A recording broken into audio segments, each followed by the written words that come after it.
இந்த காணொலியை பார்க்க வந்த எல்லாருக்குமே ஒரு அழகான வணக்கம் மக்களே. இன்னைக்கு நம்ம மலையாள சினிமால 2016 ரிலீஸ் ஆயிருக்கக்கூடிய 10 கால்பனக்கள் அப்படின்ற ஒரு சூப்பரான மிஸ்ட்ரி த்ரில்லர் படத்தை பத்தி தான் இந்த வீடியோல பார்க்க போறோம். ஸோ வீடியோக்குள்ள போறதுக்கு முன்னாடி நம்மளோட சேனலுக்கு இப்பதான் நீங்க புதுசா வந்திருக்கீங்க இல்ல இந்த வீடியோக்கு லைக் அண்ட் சப்ஸ்கிரைப் பண்ணாம பாத்துக்கிட்டு இருக்கீங்க அப்படின்னா முதல் வேலையா அதை பண்ண மாதிரி கேட்டுக்கிட்டு அண்ட் கண்டிப்பா இந்த படம் உங்க எல்லாருக்கும் பிடிக்கும் அப்படின்னு நம்பிக்கையில இந்த வீடியோக்குள்ள உங்களை கொண்டு போறேன். இந்த படத்தோட ஸ்டார்டிங் சைட்ல ஜசியா அப்படின்ற ஒரு போலீஸ் ஆபீசரை காமிக்கிறாங்க. கிரிமினாலஜி ஸ்டூடெண்ட்டுக்கு ஒரு செமினார் கொடுக்கணும் அப்படின்றதுக்காக காட்டு பகுதி மாதிரி இருக்க ஒரு ஏரியா, அங்க அவங்களோட காலேஜ் இருக்கு. ஸோ அந்த இடத்துக்கு போறாங்க. அங்க இருக்க எல்லார்கிட்டயுமே நான் உங்களுக்கு செமினார் கொடுக்கணும் அப்படின்ற மாதிரி நினைச்சதும் என்னோட வாழ்க்கையில நடந்த பல விஷயங்களை ஷேர் பண்ணணும் அப்படின்ற மாதிரி நினைச்சேன். ஆனா இங்க இது வரைக்கும் சொல்லப்படாத பெருசா பேசப்படாத ஒரு விஷயத்த உங்ககிட்ட பேச போறேன். ஆனா அந்த கேஸ் என்னோட வாழ்க்கையில பல சிக்கல்களை எனக்கு கொடுத்தது அப்படின்ற மாதிரி ஒரு பிளாஷ்பேக் உள்ள போக ஆரம்பிக்கிறாங்க. வக்கச்சன் அப்படின்ற ஒரு கேரக்டர் இவரோட கிராமத்து பக்கத்துல இருக்க காட்டுக்குள்ள போறாரு. இவர்கிட்ட லைசன்ஸ் வாங்காம ஒரு கண்ணு இருக்கு. அதை வச்சு மான வேட்டையாடணும் அப்படின்ற மாதிரியும் அதுக்காக காத்துக்கிட்டு இருக்காரு அப்படின்றதையும் இங்க நமக்கு காமிக்கிறாங்க. அப்படியே கட் பண்ணா டேவிஸ் அப்படின்னு ஒரு ஃபாரஸ்ட் ஆபீசர் கிட்ட போக ஆரம்பிக்குது. அந்த மனுஷனும் இதே கிராமத்துலதான் வேலைகள் எல்லாத்தையும் பார்த்துக்கிட்டு இருக்காரு. அண்ட் இவருக்கு ஜான் அப்படின்னு ஒரு பையன் இருப்பா, மனைவி இருக்கா. இவங்க எல்லாருமே இந்த சீன்ல அறிமுகப்படுத்துறாங்க. ஒரு பியூட்டிஃபுல்லான வாழ்க்கை தான் இவங்களோட இது அப்படின்ற மாதிரி ஒரு பாடல் மூலமா இந்த விஷயங்கள் எல்லாத்தையும் நமக்கு காமிச்சிடுறாங்க. அப்படியே கட் பண்ணா வக்கச்சன் அதே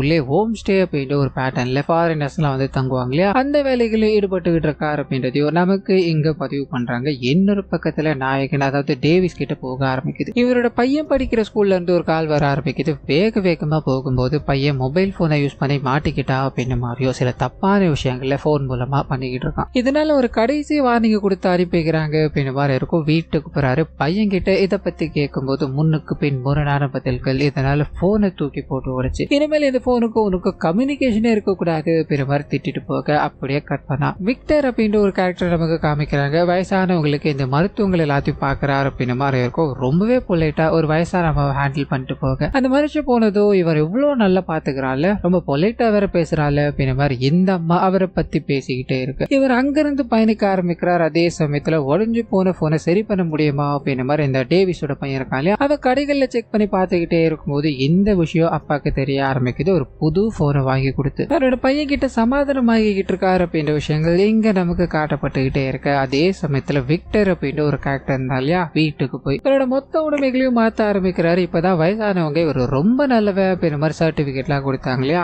அதுக்கு அப்படியே ஆப்போசிட்டான வேலைகளை பார்க்க ஆரம்பிக்கிறார். அதே சமயத்துல டிவி நியூஸ் எல்லாத்துலயுமே மர்மமான முறையில பெண்கள் காணாம போயிட்டு இருக்காங்க. இதுக்கான காரணம் தெரியாம போலீஸ் கஷ்டப்பட்டுக்கிட்டு இருக்காங்க அப்படின்ற மாதிரி ஒரு பக்கம் போகிட்டே இருக்கு. இந்த மனுஷன் இவருக்குன்னு தனியா ஒரு அறை இருக்கு. அந்த அறைக்குள்ள போக ஆரம்பிக்கிறாரு. கட்டப்பட்ட நிலையில ஒரு பெண் இருக்காங்க. வீரை காப்பாத்திக்கணும் அப்படின்ற மாதிரி எவ்வளவு கத்திக்கிட்டே இருக்க இந்த மனுஷன் லிட்டரலி அவங்கள பார்த்து சிரிச்சுக்கிட்டே அவங்களோட உடம்புல இருக்க ஒவ்வொரு இடங்களையும் ரொம்ப கொடூரமான முறையில காயப்படுத்தி அதுல வர ரத்தம் இருக்கும் இல்லையா, அதை பார்த்து அணுவ ரசிச்சுக்கிட்டு இருக்காரு அப்படின்ற விஷயங்களை காமிக்கிறாங்க. சோ இது மூலமா இவர் ஒரு பெரிய பெரிய சைக்கோபேத் அப்படின்றது நமக்கு தெரிய ஆரம்பிக்குது. ஒவ்வொரு விஷயத்தையும் பார்த்து பார்த்து பண்ணி எக்கச்சக்கமான கொலைகளை பண்ண ஆரம்பிக்கிறாரு. 20 இருந்து 26 வயசுக்குள்ள இருக்க பெண்கள் மர்மமான முறையில அடிக்கடி காணாம போறாங்க. அவங்களோட முகம் சிதைக்கப்பட்ட நிலையில இந்த போலீஸ்காரங்க கண்டு எடுத்துக்கிட்டு இருக்காங்க அப்படின்ற மாதிரியான விஷயங்கள் பரவலா பேசப்பட்டுக்கிட்டே இருக்கு. அதே சமயத்துல இந்த கேஸுக்குள்ள ஜாசியா என்டர் ஆகுறாங்க அப்படின்ற மாதிரி இருக்கும். இவங்களுக்கு ஏதாவது ஒரு எவிடன்ஸ் இருந்தாதான் அடுத்த கட்டத்துக்கு போக முடியும் இல்லையா, இதனால எல்லா இடத்துலயும் போய் விசாரிக்க ஒரே ஒரு எவிடன்ஸ் கூட இல்ல. ஏன் இறந்து போறவங்களே அவங்களோட ஃபேமிலியால கூட ஐடென்டிஃபை பண்ண முடியல. ஏன்னா உடல் செதஞ்சு போன நிலையில போலீஸ்காரங்களுக்கு கிடைக்குது இல்லையா,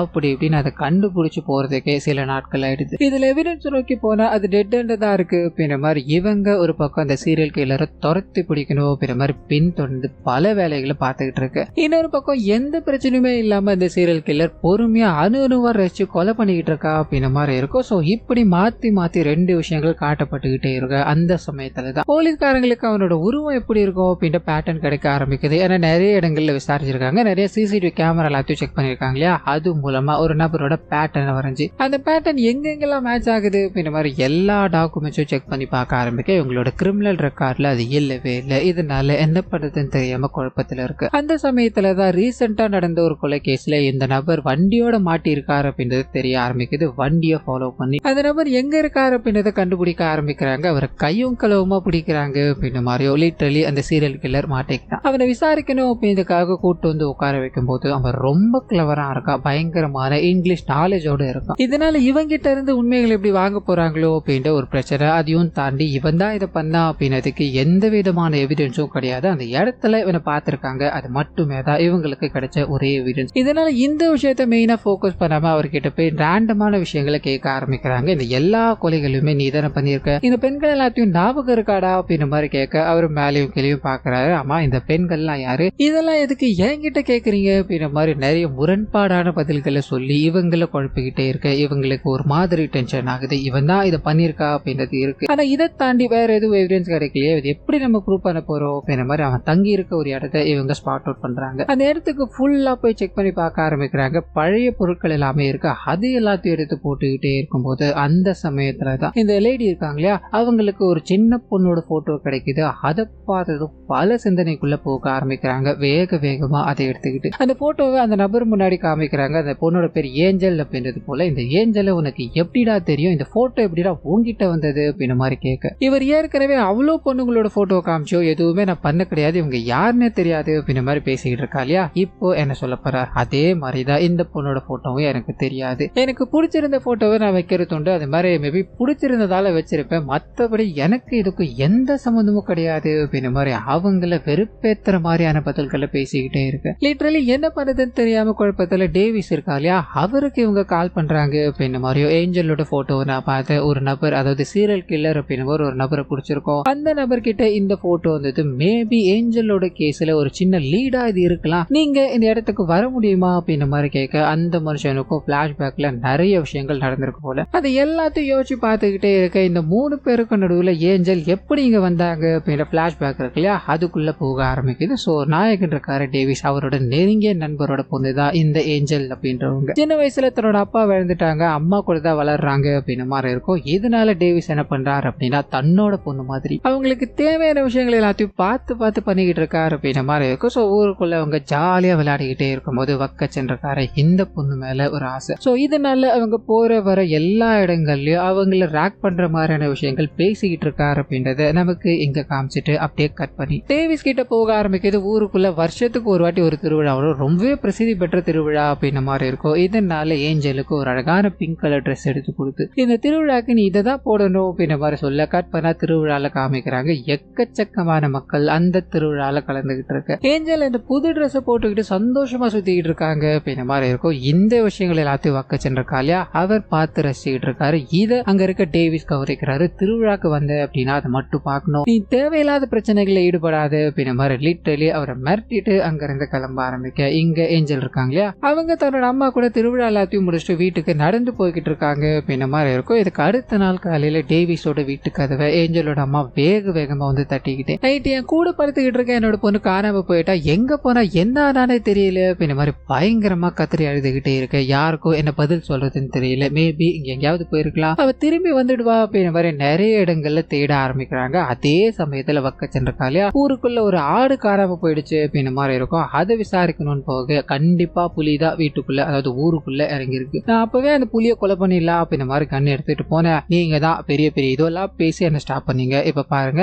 எனக்கு தெரிஞ்சு அந்த பொண்ணையும் இந்த புலி தான் தூக்கிட்டு போயிருக்கணும், இந்த ஆட்டையும் இந்த புலி தான் தூக்கிட்டு போயிருக்கணும்னு சொல்ல ஊர் மக்கள் எல்லாருமே பொண்ணை ஒரு பக்கம் தேடிட்டு இருக்காங்க, ஆடு ஒரு பக்கம் தேடிட்டு இருக்காங்க. நிறைய விஷயங்கள் அவங்களுக்குள்ள பேச ஆரம்பிக்கிறாங்க. முதல்ல புலி தூக்கிட்டு போயிருக்கும்போ அப்படின்ற மாதிரி ஆரம்பிச்சவங்க அந்த பொண்ணு 16 வயசு 17 வயசு, இந்த வயசுல என்ன நடக்கும் அப்படின்ற மாதிரி நமக்கு தெரியாதா, எவ கூட ஓடி போயிருப்பாயா அப்படின்ற மாதிரி வாய்க்கு வந்து விஷயங்களை பேசிக்கிட்டே இருக்கு. எங்க ஃபேமிலியில இருக்க எல்லாருமே ரொம்ப கஷ்டப்படுறாங்க, அந்த பொண்ணு காணாம போயிடுச்சு, இதுல இவங்க வேற இப்படி காயப்படுத்திக்கிட்டு இருக்காங்களே அப்படின்ற மாதிரி ஊர் முழுக்க தேடி அலைஞ்சுக்கிட்டே இருக்கு. அந்த சமயத்துலதான் காட்டுக்குள்ள ஏதோ ஒரு நாற்றம் அடிக்குது அப்படின்ற மாதிரி ஒரு போலீஸ்காரர் வேக வேகமா ஒரு இடத்துக்கு போகும்போது பள்ளத்துல அந்த பொண்ணோட உடல் அதுவும் ரொம்ப கோரமான முறையில அந்த பொண்ணை செதைச்சு சாகடிச்சிருக்காங்க அப்படின்றது தெரிய ஆரம்பிக்குது. சோ மொத்த மொத்த பேரும் அந்த இடத்துக்கு வந்து அந்த விஷயங்களை பார்க்க ஆரம்பிக்கிறாங்க. ஏத்துக்கவே முடியாத ஒரு துக்கத்துக்கு போக ஆரம்பிக்கிறாங்க. ஏன்னா 16 வயசு பொண்ணுக்கு அப்படிப்பட்ட கொடுமைகள் நடந்திருக்கு. அதுவும் உடம்புல இருக்க ஒவ்வொரு உறுப்புகளும் ரொம்ப கொடூரமான முறையில காயப்படுத்தி இருக்காங்க அப்படின்ற மாதிரி இருக்கும். அந்த சமயத்துல தான் இந்த கதைகள் எல்லாத்தையும் சொல்லிக்கிட்டு இருக்காங்க இல்லையா, அவங்க இந்த கேஸுக்குள்ள வர ஆரம்பிக்கிறாங்க. போஸ்ட்மார்ட்டம் பண்ணணும் அப்படின்ற மாதிரி டாக்டர் கிட்ட கொடுக்க அவங்க என்னோட வாழ்க்கையில இப்படிப்பட்ட ஒரு கோரமான பிணத்தை நான் பார்த்ததே இல்லை. ஒவ்வொரு இடங்கள்லயுமே ரொம்ப டீப்பான கட்டு இருக்கு. ஒரு கொடூரமான ஆயுதத்தை வச்சுதான் அவன் இது எல்லாத்தையுமே பண்ணியிருக்கான். அதே ஆயுதத்தை வச்சுதான் இந்த பெண்ணோட பிறப்புறுப்பை சதிச்சிருக்கான். அது மட்டும் இல்லாம அந்த பொண்ணுக்கு தலையில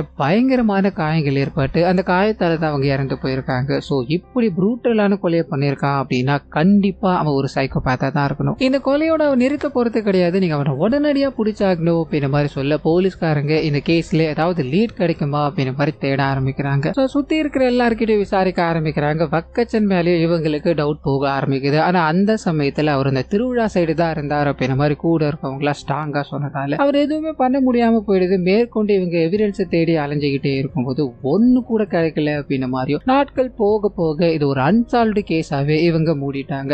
அங்க இருந்து டிரான்ஸ்பர் ஆகி வேற ஒரு இடத்துக்கு போயிட்டாங்க அப்படின்ற மாதிரியும் இப்போ பல வருடங்கள் கழிச்சு அந்த பொண்ணுக்கு ஒரு லீட் கிடைச்சிருக்கு. அதாவது இந்த ஏஞ்சலோட கொலை கேஸ்ல ஒரு லீட் கிடைச்சிருக்கு, நீங்க வர முடியுமா அப்படின்ற மாதிரி அந்த டேவிஸை கேட்டாங்க இல்லையா. அந்த மனுஷன் வர ஆரம்பிக்கிறாரு. இவர் விக்டர் முன்னாடி கொண்டு போய் நிறுத்துறாங்க அப்படின்ற மாதிரி இருக்கும். அந்த விக்டர் சீரியல் கில்லர் இருக்கான் இல்லையா, அவனை இந்த மனுஷன் எங்கேயுமே பார்த்தது கிடையாது. இதனால எதுக்காகடா இது எல்லாத்தையும் பண்ண, அவ்வளோ கொடூரமான முறையில ஏஞ்சலை எதுக்காகடா கொலை பண்ண அப்படின்ற மாதிரி கேட்க இந்த மனுஷன் எப்பயோ ஏஞ்சலை நான் எதுவுமே பண்ண கிடையாது அப்படின்ற மாதிரியும் இவரை மேனிபுலேட் பண்ற மாதிரியான பல விஷயங்களை பேச ஆரம்பிக்கிறாரு. இத்தோட முடிவுல நான் இந்த உண்மைகளை எல்லாத்தையும் சொன்னேன் அப்படின்னா அதை தாங்கக்கூடிய பக்குவம் அப்படின்றது உனக்கு இருக்கணும் இல்லையா, அது இப்போதைக்கு உனக்கு இல்லப்பா, நான் அது டைம் வரும்போது சொல்றேன் அப்படின்ற மாதிரி இவரை அங்கிருந்து அனுப்பி வைக்கும் போது இவர் கொஞ்சம் கொஞ்சமா நடந்து போய்கிட்டே இருக்கும்போது டேவிஸ் உன்னோட பையன் என்ன பண்ணிட்டு இருக்கான், உன்னோட பையன் நல்லா இருக்கான்ல அப்படின்ற மாதிரி கேட்க இவருக்கு ஓடிக்கிட்டு இருக்க தாட்டை எல்லாமே தன்னோட பையனை எதுக்காக கேட்கணும் அப்படின்றத அந்த பொண்ணு காணாம போனாங்க இல்லையா. அன்னைக்கு நைட்டு கூட பையன் ரொம்ப லேட் நைட்டா தான் வீட்டுக்கு வந்தா அப்படின்ற மாதிரி இருக்கும்.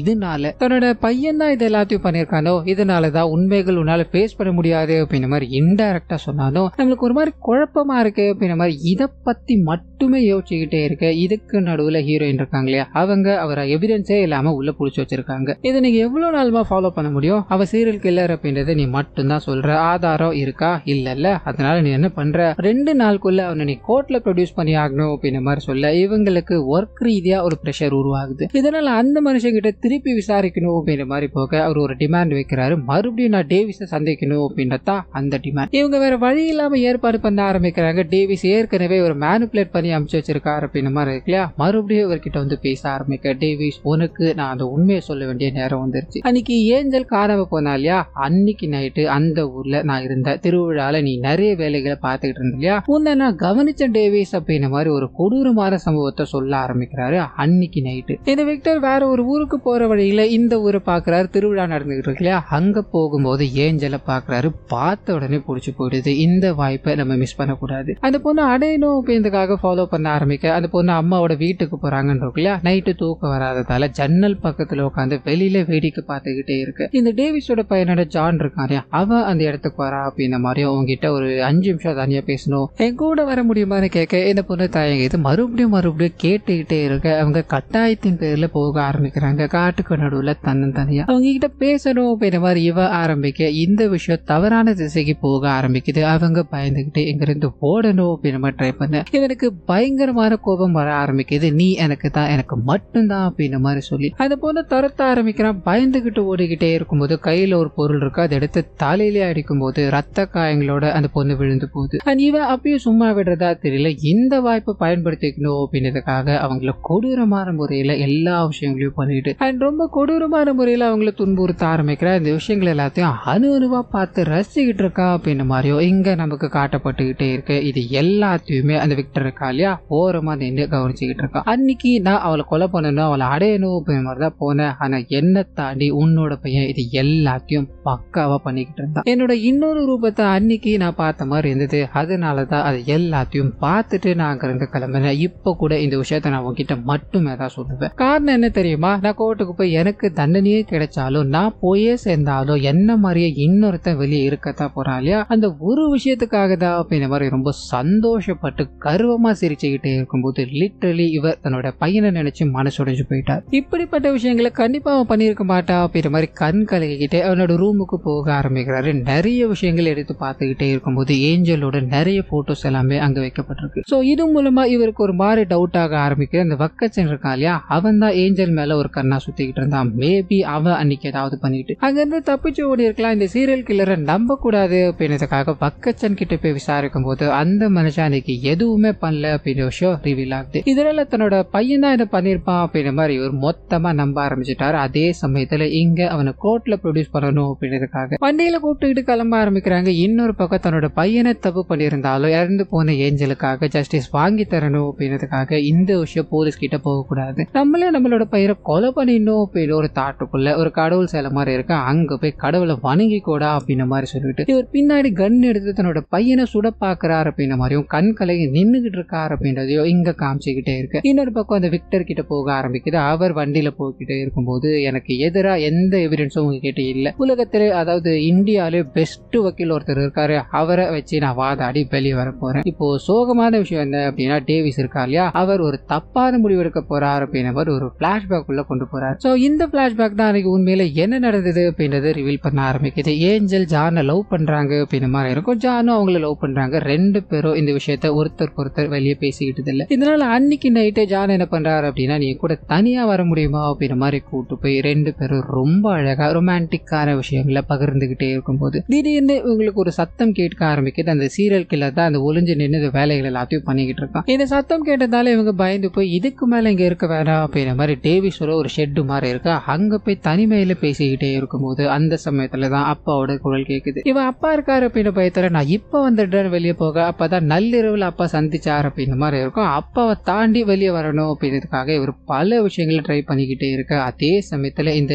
குழந்தை தனியா தான் இருக்காங்க இல்லையா, இதை சாதகமா பயன்படுத்தி அந்த சீரியல் கில்லர் உள்ள போக ஆரம்பிக்கிறான். அவங்கள கொடூரமான முறையில தாக்கி எல்லா சித்திரவதைகளையும் இவன் தான் பண்ணா அப்படின்ற மாதிரியோ அன்னைக்கு இந்த விஷயங்கள் எல்லாத்தையும் பண்ணிட்டு அங்கிருந்து தப்பிச்சு போயிட்டான் அப்படின்ற மாதிரி இருக்கு. சோ பண்ணது இவன் தான் அதை மேனிபுலேட் பண்ணி அவரோட பையன் அதாவது டேவிஸோட பையன் தான் அதை பண்ணாரு அப்படின்ற மாதிரி. இப்போ நான் சொல்லிட்டு வந்துட்டேன், நான் இந்த விஷயங்கள் எல்லாத்தையும் பண்ணி இருந்தாலும் உங்களுக்கு ஆதாரம் இல்லை, நான் வெளியே தான் வரப்போறேன், ஆனா ஒரு அப்பாவி சாவ போறானமா அப்படின்ற மாதிரி இவங்க கிட்ட பேசிக்கிட்டே இருக்கு. இவங்க வேக வேகமா அந்த விஷயத்தை தடுக்கணும், அதாவது டேவிஸை தடுக்கணும் அப்படின்ற மாதிரி பல விஷயங்களை ட்ரை பண்ணிக்கிட்டே இருக்காங்க. எதுவுமே கனெக்ட் ஆகல. இந்த பக்கம் டேவிஸ் தன்னோட பையனை சுடணும் அப்படின்ற மாதிரி போனா இல்லையா, அந்த சமயம் பார்த்து சர்ச்சோட பெல் பயங்கரமா அடிச்சுக்கிட்டே இருக்கு. இவருக்கு ஒரு மாதிரி யோசனையா இருக்கு. அதே சமயத்துலதான் பையனும் அன்னைக்கு நடந்த விஷயங்கள் எல்லாத்தையும் சொல்ல ஆரம்பிக்கிறான். இவனுக்கும் அந்த கொலைக்கும் எந்த சம்பந்தமும் இல்லை அப்படின்றது தெரிய ஆரம்பிக்குது. கொஞ்ச நேரத்துல நம்ம தப்பான முடிவு எடுத்துட்டோமோ, என்னோட பையனை நான் நம்பி இருக்கணும் இல்லையா, அதை நம்பாம போனது என்னோட தப்பு தான் அப்படின்ற மாதிரி எடுத்த டிசிஷனுக்கு இங்க ரிக்ரெட் பண்ணிக்கிட்டு இருக்காரு அப்படின்றத நமக்கு காமிக்க. அதே சமயத்துல அந்த விக்டரும் ஆதாரங்கள் எதுவும் இல்லாததால போலீஸ்காரங்களால விடுவிக்கப்படுறார் அப்படின்ற மாதிரியோ தொடர்ந்து இதே மாதிரி பேட்டர்ன்ல கொலைகளை பண்ண தயாராகிட்டு இருக்காரு அப்படின்றதையும் நமக்கு காமிச்சிட்டு பிரசன்ட்ல அன்னைக்கு இந்த கேஸ்ல அவன் வெளியே போகும்போது என்னோட வாழ்க்கையில ரிக்ரெட்டா நான் அதை ஃபீல் பண்ண, அதுக்கப்புறமா அவன் எங்க போனா என்ன ஆனா அப்படின்றது எதுவுமே தெரியல. இப்ப நான் இந்த விஷயங்களை உங்ககிட்ட சொல்றதுக்கான காரணம் என்ன அப்படின்னா தோல்வி அப்படின்றது எனக்கு வந்தது எந்த விதமான எவிடன்ஸோ இல்லாத ஒரே ஒரு சூழ்நிலை தான். சோ நீங்க நாளைக்கு கிரிமினாலஜி படிச்சுட்டு வெளியே வரும்போது உங்களால ஒருத்தர் கூட அதாவது ஒரு கெட்டவன் கூட தப்பிக்க கூடாது.